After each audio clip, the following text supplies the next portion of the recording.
It's Hanifa YouTube channel here. Lero tikulongosola mbiri ya Martse. Pa 25 May mchaka cha 2022, mtundu wa Malawi unakhamukira ku bwalo la Civo mu mzinda wa Lilongwe. Komwe kunali mwambo woperekeza ulendo womaliza wa woyimba waluso Martin Nkhata, yemwe ambiri amaudziwa ndi dzina lakuti Martse.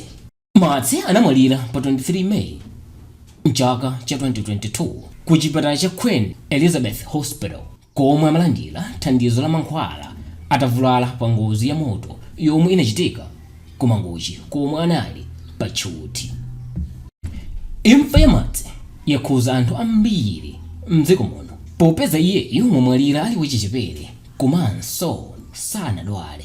Kuyambira anthu achikulire, achinyamata pamodzi ndi ana amadziwa Martse kudzera ku nyimbo zake zomwe wakhala akuyimba nthawi yomwe anali moyo, monga mwapindulanji, mabala, zikomo, mwano, doseji, adas ndi zina zambiri.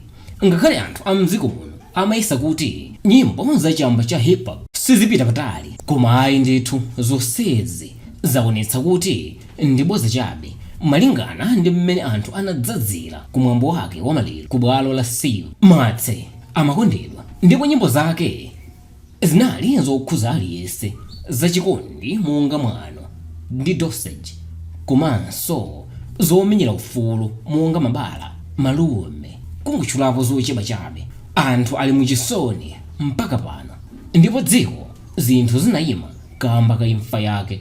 Kumwambo kwake kunali khwimbi la anthu, monga mmene ndanenera muja. Unali mwambo umvesa chisoni kamba kuti anthu amaperekeza woyimba wawo wokondedwa kumanda.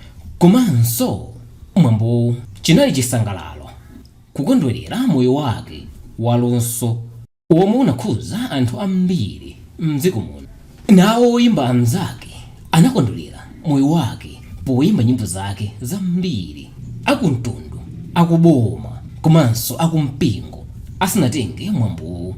Oyimba monga QECH, Saint, El Njuchi, Fredokisi, Janta, Gwamba, Hyphen, Bale One ndi ena ambiri anayimba nyimbo zake pa mwambo. Onsewa akulira, atavala za black. Nalo boma linalowerapo popeza nduna ya achinyamata ndi masewelo a Richard Chimwendo Banda ndi nduna yowona zaluso a Michael Use anayankhula pa mwambo.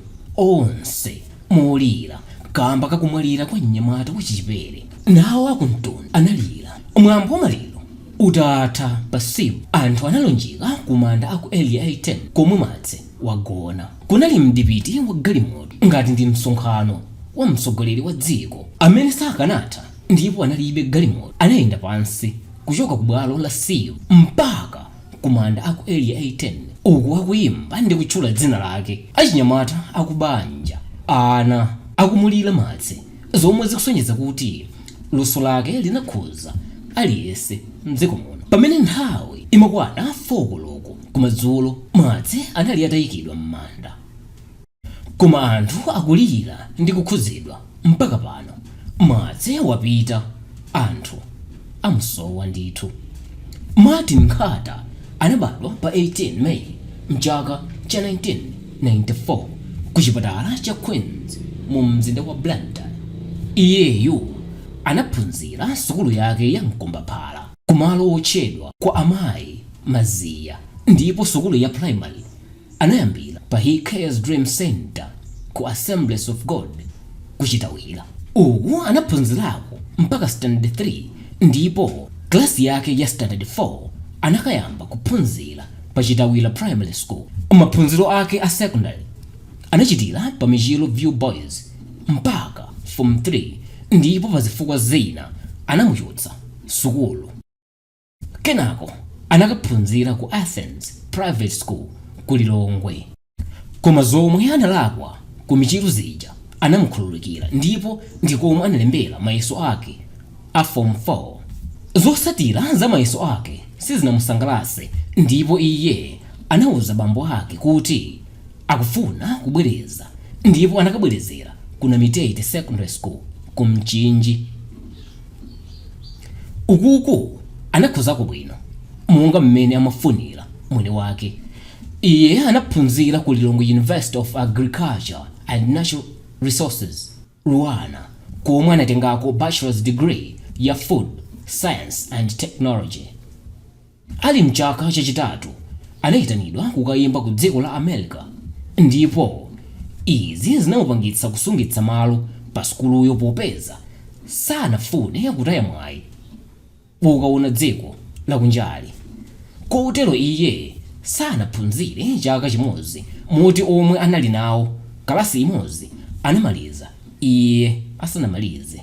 Chidwi chake chakuyimba chinayamba ali wachichepere akukhala kuchitawira, popeza pafupi ndi komwe amakhala kunali pafupi ndi nyumba ya achuma Soko, mkulu yemwe anali mwini wa Pro Sound Studios yomwe pano imayendesedwa ndi Ralph Ching'amba. Iyeso ankasangalitsidwa ndi mphatso katubola yemwe amadziwika ndi dzina lakuti Mbiri wa gulu la Bantu Kamrazi. Martse atakula ndi kuyamba kukhala ku Lilongwe anapalana ubwezi ndi alinafe kaliza ng'oma yemwe ambiri amamudziwa kuti AK, ndipo ankapangira mabit limodzi. Apa ndi pamene anayika nawo vesi mu nyimbo ya Tanapus yotchedwa John Chilembwe yomwe anayimba limodzi ndi Revolver, Hyper komanso Crazy G. Kuchuka kwa Martse kunali kumeneko. Kenako anayimba nyimbo monga Go Deeper, Grace G, mwapindulanji komanso